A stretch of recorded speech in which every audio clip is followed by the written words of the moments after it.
I'm going to mainly be talking about the daylily today, and I'm going to try to give you a little bit of tidbits if you're growing daylilies, and at the very end, I'm going to show you some places where you can find some amazing information about daylilies and even the Daylily Society, which I love and I'm a member of right now. So I'm going to go through and talk about a few things, but first I want to start off with a quiz. Now, true or false, these questions, I know I've asked some of y'all before. Are daylilies considered lilies? True or false? True or false, there are only 5,000 hybrid daylilies available today. True or false, daylilies are edible. And true or false, daylilies are native to Asia. So we're going to go through, keep those kind of in the back of your mind as we go through the program, and you'll actually see the answers given kind of throughout the beginning of it. Most people's first reactions when I say daylily, they think about the orange one growing on the side of the road, and a lot of people refer to them as tiger lilies, even though I feel like tiger lilies are a completely different plant. These are what we refer to as ditch lilies, and these were called Hemerocallis fulva. And they actually can be a little bit invasive. If you have a bed of some of these orange daylilies, if you had one planted this year, you're going to have 15 or 20 next year, and then you'll have 80 or 100 in 3 years. So you can kind of see that they can be a little bit on the invasive side. This plant was actually brought over by colonists 300 or 400 years ago, and they brought it over because you could actually eat the buds. They would actually saute the buds with butter, and they're supposedly have the taste of green beans. Now, I am not one to eat daylilies because I would much rather see the flower as opposed to the plant or as to eating it. I want to see the beautiful flowers. Like I still have some of these orange daylilies on the farm that we live right now. The previous owners had them kind of scattered around trees, and I think they planted them around trees so it would be less to weed eat. And they're blooming right now, and I took this picture just a couple of hours ago to throw in here. But daylilies are not native to the U.S. They're all native to Asia, and they were brought over by colonists as kind of an edible plant to begin with. Now, daylilies are perennials, and what's unique about daylilies, they get their name from a Greek word called hemerocallis. Now, hemerocallis is Greek for beauty and day.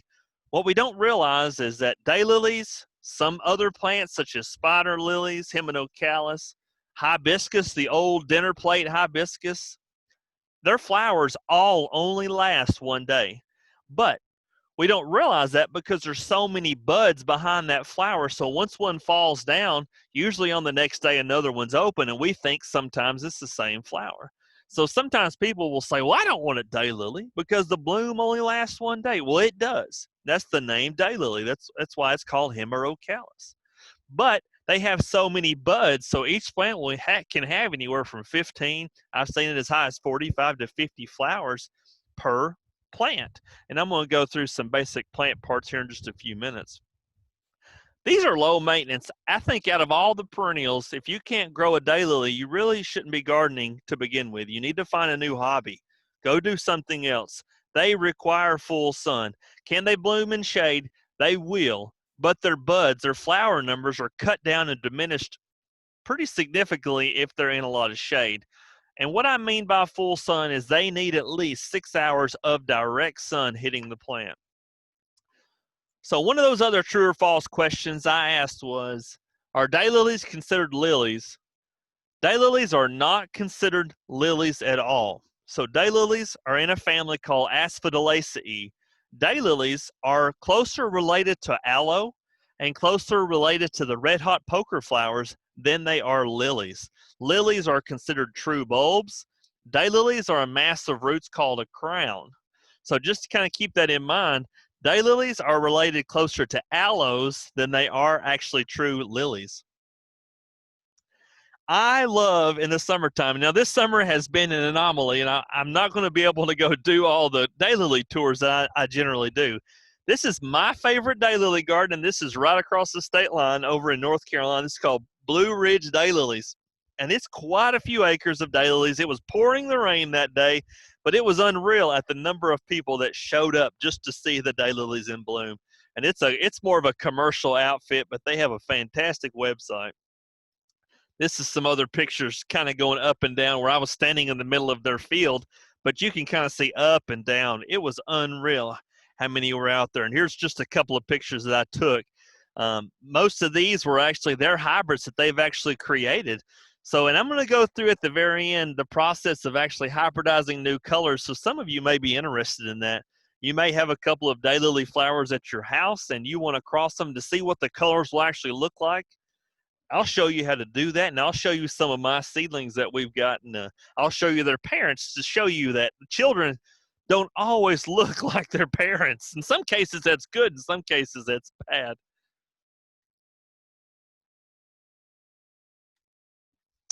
Right now on the market, there are right at 80,000 different types of daylilies on the market. But the issue is many have been lost over time. Daylilies have been hybridized for right under 100 years now, and some of the older ones from the late 20s and 30s and 40s, they were introduced, and then some of the newer ones came on the market, and some of those from the 20s and 30s just kind of fell by the wayside. So we have lost a fair number of these hybrids that were available. So one of those true-false questions I asked, true or false, there are only 5,000 daylilies on the market today. That's false. Right now there's right over 80,000. They were grown for their herbal properties for hundreds of years. I mentioned that colonists brought them over as kind of a food type crop.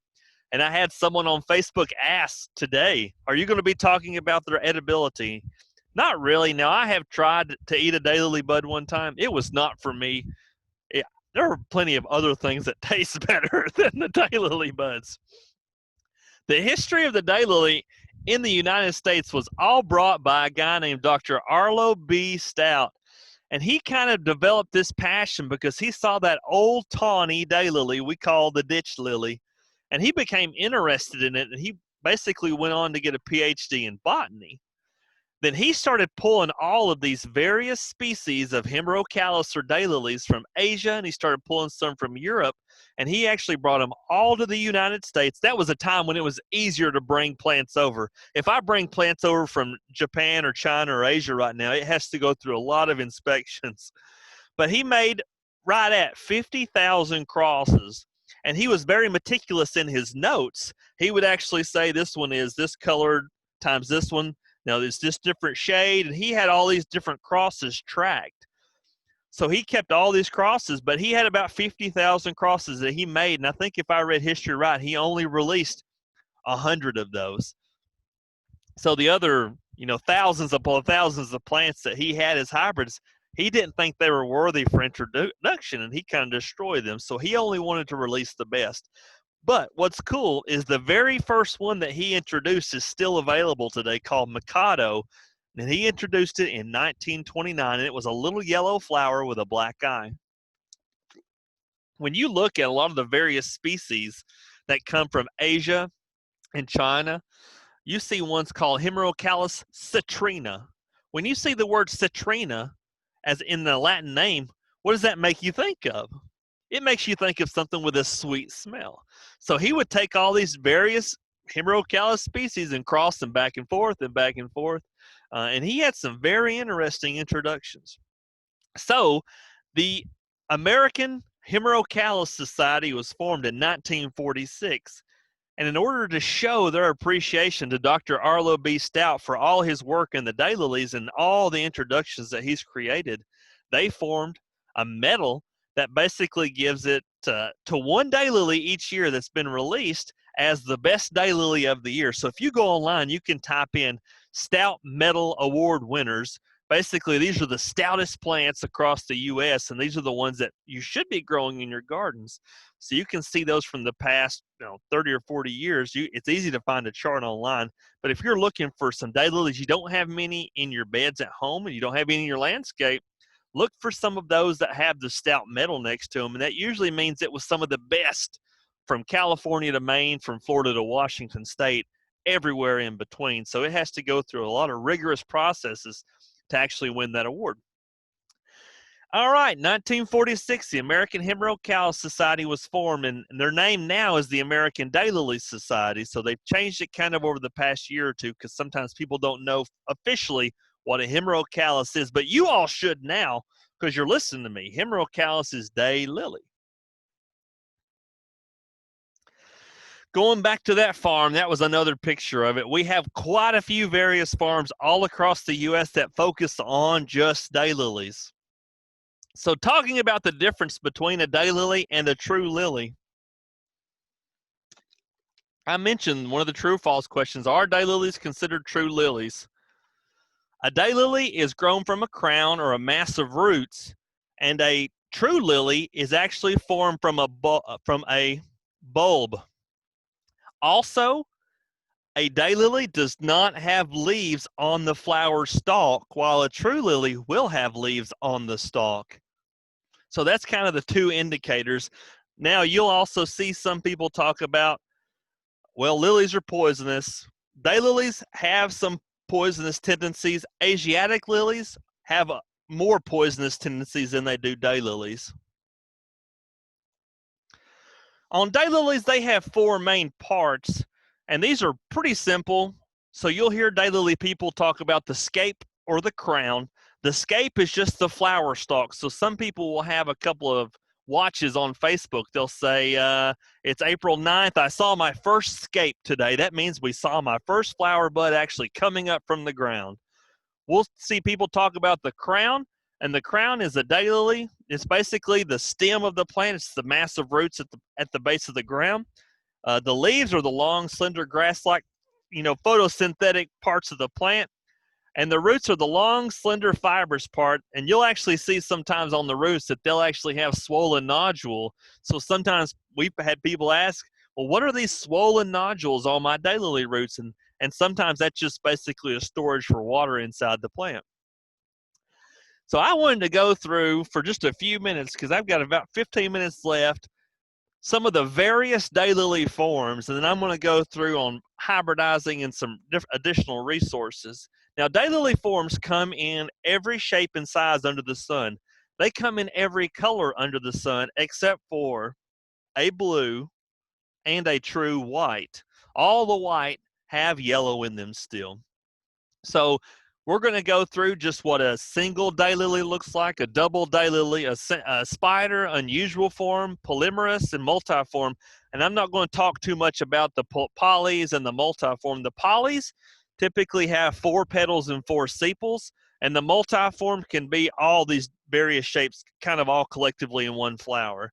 But I'm going to go through just more of the basic ones. Now, there are all subsets of all of these. So when I say single, there's some that's considered a miniature. There's some that's considered an extra large flower. There's some that's considered a small flower. But I'm not going to go into all those, because we could spend the next 6 or 7 hours talking about all those, and y'all probably have other things to do. All right, a single daylily is probably the most common one.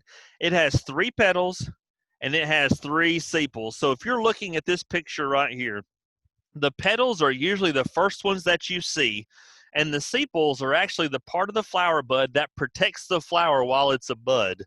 So they have 3 petals and 3 sepals. If it is considered a polymerous flower, it has 4 petals and 4 sepals. So looking at the back, the sepal and the petal, usually the petals are what we see. And here's a couple of other ones. These are all just considered single form daylilies. This was one clump of a daylily seedling I took a year or 2 ago in North Carolina. It was unreal, and it really popped at me in the landscape. All right, double daylilies have those petals and they have those sepals, but they also have an extra layer of petals inside the center of the flower. So these are all examples of double daylilies. And there are other forms of some of these. I know the one on the right is called Ted's Tea Time, and the one on the left is called Bonnebrae Sharkey. And they're just some other examples of double daylilies. Here's a couple of other ones. Now, that red one on the right, it really was a stupendous flower a few years ago when I was at a separate farm. It was called Double Blue Blood, and the one on the left was called Raspberry Ripple Cupcake. I think that's right. Raspberry Ripple. That's the problem with when you get old. Most of y'all don't understand, you get forgetful. This was a seedling that I had a few years ago. That was a double one. And it opened up, it bloomed nicely, and I got so excited, and then it never was a double flower again. So we eventually got rid of it. Now this is one that's growing in popularity. These spider daylilies, and you'll actually see them. They kind of have the legs of a spider if you see the petals on these things, but they are very specific. Whenever you register a spider daylily with the American Daylily Society, it has to have a ratio of 4:1. What that means, for every 4 inches length of petal, it can only be 1 inch wide. So if the petal is 8 inches long, the petal can be maximum 2 inches wide. If it's 2.5, it's not considered a spider. So there are a lot of restrictions on what you can call some of these flowers. But here's a couple of other spiders that have just been really awesome over the years. This one was called Bottle Rocket. Beautiful yellow, really nice dark yellow, or dark kind of a maroon colored eye. It does kind of look like a bottle rocket actually exploding. We do have some called unusual forms, so you'll see some called multiforms, unusual forms, and some of these, I don't think I've grown a lot of these in the past, so I didn't really have any pictures of them, but a cristate will have petals that are actually pinched. A cascading, the petals will come out and they'll actually twist, and a spatulate, each petal actually looks like a spoon, so it kind of widens out at the very end. Looking at these, it's so hard to tell the size on some of these, but I wanted to show some of these that we've had over the years. I worked in a nursery in Cookeville for quite a few years through college, and the owner was a big hybridizer on daylilies, and he would let me kind of work with him a lot through the years, and these were some of the pictures I took over his place. The one on the left, it was probably a 7 or 8 inch flower. You can't tell that from this picture, though. The one on the left, it's about 1.5 inches. It was actually called nanosecond, but that's my chapstick next to it, just to show you that you can have daylilies come in 1.5 inches all the way up now. We have some over 10 inches, so you see a lot of variations in the size of these flowers. So I think some people, when they think of daylilies, they only think of that orange daylily, and they think of Stella de Oro, and they think of Happy Returns, which are two of the more landscape-friendly reblooming daylilies. There are a ton of variations of daylilies out there, and with 80,000 different ones on the market, you can find something that kind of appeals to you. And I think I've been sharing pictures all over Facebook of some of my favorite plants that are blooming each day, and some of these I've had over the years, and some of them didn't perform as well, so I've kind of eliminated them to get other things in the garden. All right, the great debate in daylilies, though, is you have two main types. You have other ones called triploid, octoploid, and things like that, but you have two main types called a tetraploid or a diploid. What that means is diploids were the older daylilies. They had 2 sets of chromosomes. Tetraploid has 4 sets of chromosomes. This is really important if you are trying to breed daylilies. You cannot breed a tetraploid with a diploid. It's like trying to breed a dog and a cat. It will not work because they have 2 different sets of chromosome counts. So a tetraploid are they've only been on the market about 50 years. They were actually treated with a chemical called colchicine, and it basically mutated the flower. It makes it stronger. It usually has more intense color. It usually has a deeper scape. It's a thicker escape on it. We have a lot of people that say, well, tetraploids are the best. Well, then you have another group of people who say, well, diploids are the best. They're the ones that's been around for 100 years now. And you have people who are breeding both. You have some who only breed exclusively diploids. So sometimes if you go to daylily shows or you go to a daylily nursery, you'll see on the tag, you'll say, this one's called this and it's a dip. This one is called this and it's a tetraploid or whatever. So to keep that in mind, if you're breeding these types of plants, you have to make sure you know if it's a tetraploid or a diploid, or you're going to be wasting your time. A diploid, these are the ones that's been around for 100 years, and they'll always continue to charm gardeners because they're exquisite. And I think the pinks look better in the diploid form. And generally, a lot of spiders and doubles today are diploids. Diploids are easier to cross than tetraploids, and many diploids that were just fantastic to begin with have been converted to tetraploids, trying to advance the tetraploid line. So kind of keep that in mind. If you've got a lot of older daylilies, you know, from the 50s and 60s, more than likely they're all diploids.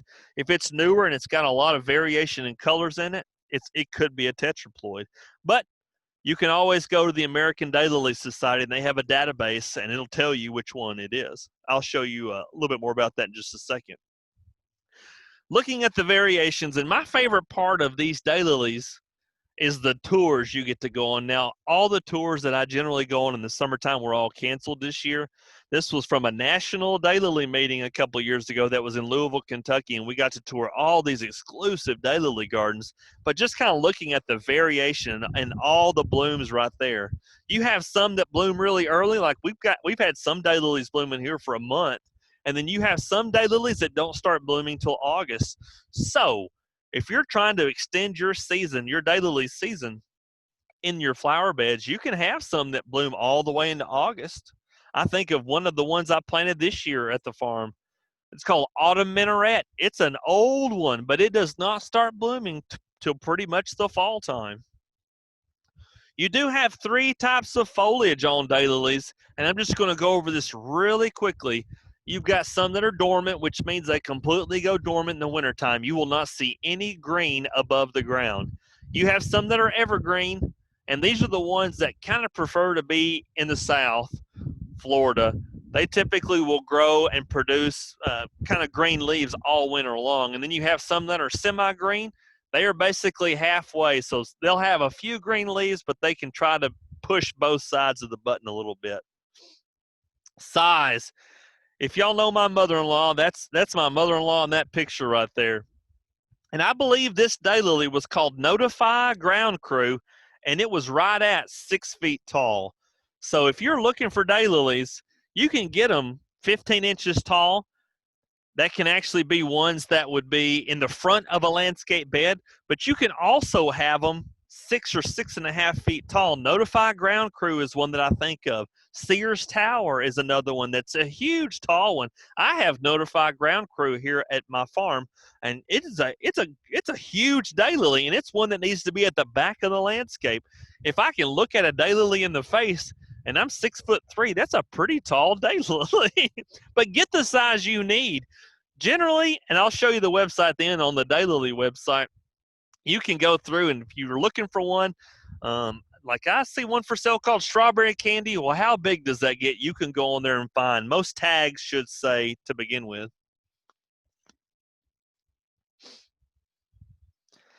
A couple of other ones that have really been fantastic. I just wanted to show you these. These were on some tours that I've been on in the past.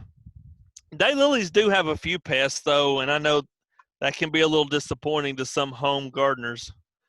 Aphids can always be a problem, and that's usually in the springtime when it's cooler.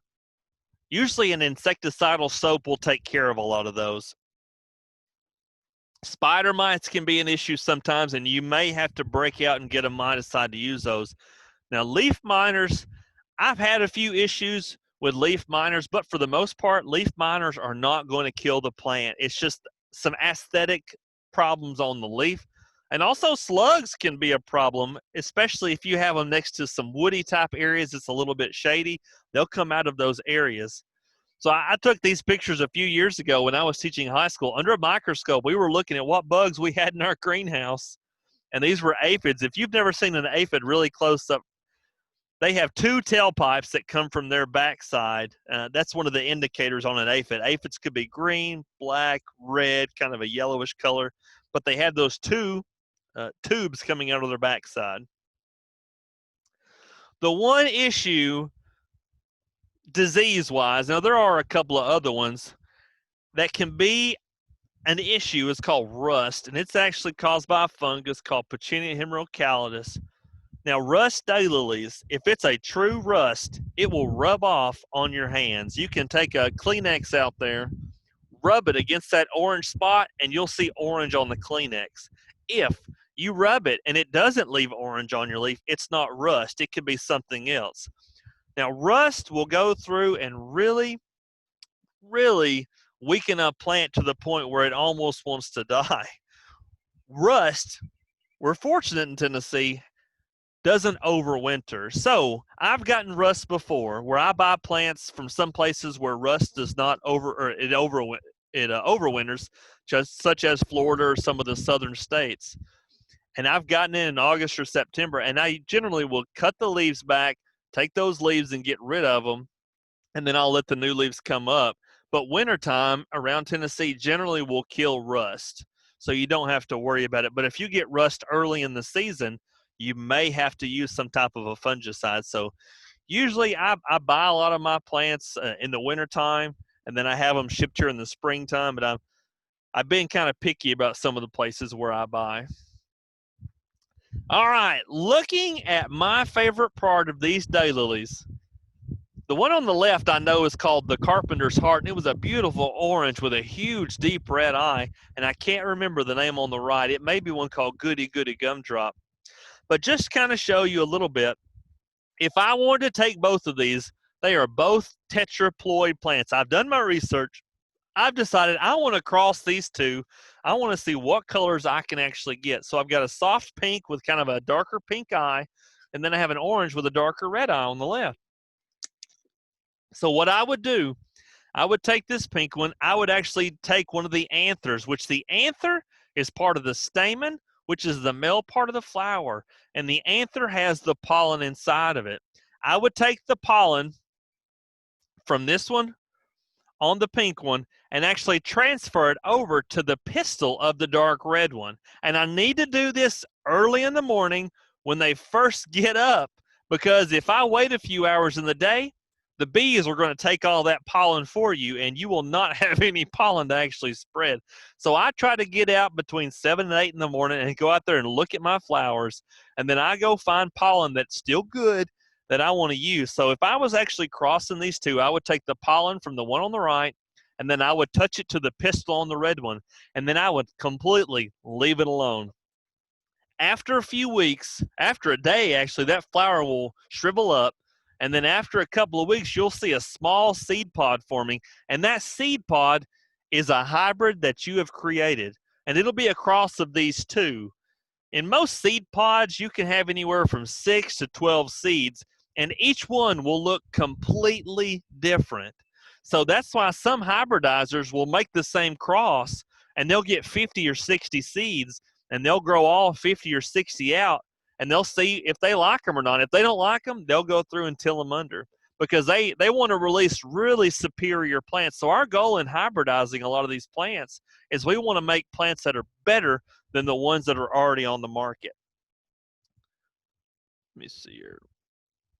All right, so I'm going to show you. These were two. I purchased some seeds. There's some various websites you can buy seeds from, because some of the newer daylilies are so expensive I can't afford. And I'm talking $250, $300 a plant. We've seen plants go for over $1,000 now, which is crazy. But most people, if they're paying $1,000 for a daylily plant, they're buying it for one thing only, and that's to breed. They want the pollen off of it so they can use it on theirs. So I purchased some seeds from one of my friends in Connecticut, and he had these two plants. The one on the left is called Ninja Turtle, and the one on the right is called Pinewood Lily Pad. They both kind of have that dark green eye, which I love, and the Ninja Turtle has kind of a softer pink edge. The Pinewood Lily Pad has kind of a purplish edge.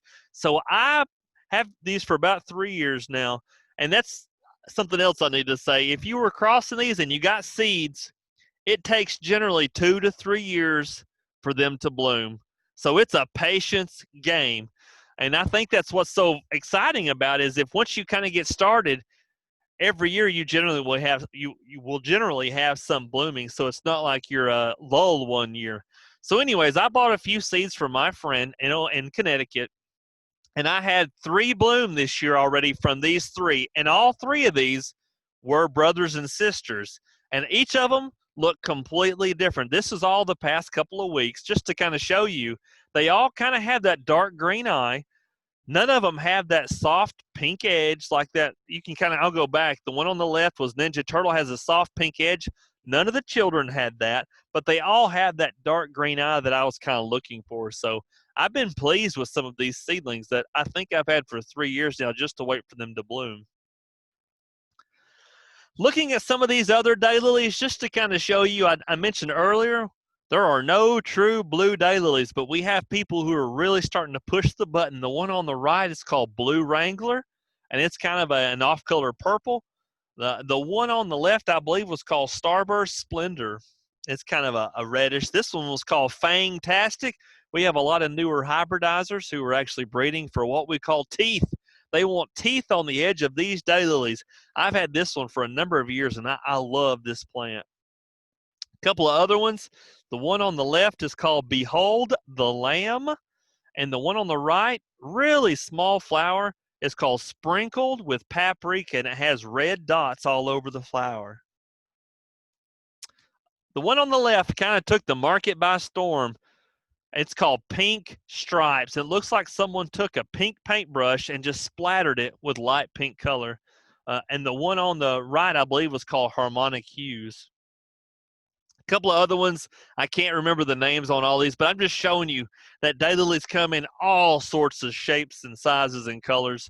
I do remember this one. This one was called Viva Pinata, and it really was a huge one. It was probably between a 7 and an 8-inch flower, but it really screamed, "Look at me!"